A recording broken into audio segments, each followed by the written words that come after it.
Ati qalii kenyaa hacee tiru mallagaa jirta waan oromoon keessa jiru. Ida'amuu jedha oromoo irraa deeysee qomoo ofii dhiisee soddaa akkeeysee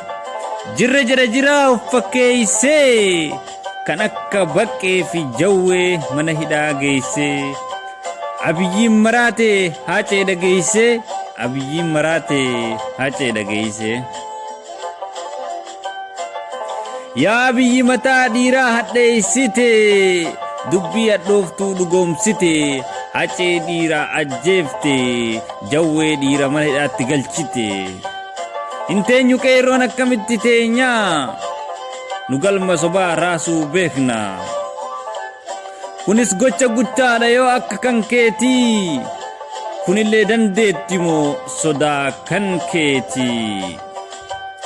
meeqaatam nama hidhatti ol galchite meeqaatam nama lubbuu dabarsite gocha akka kanaa kalee kalaan dura maqalee margite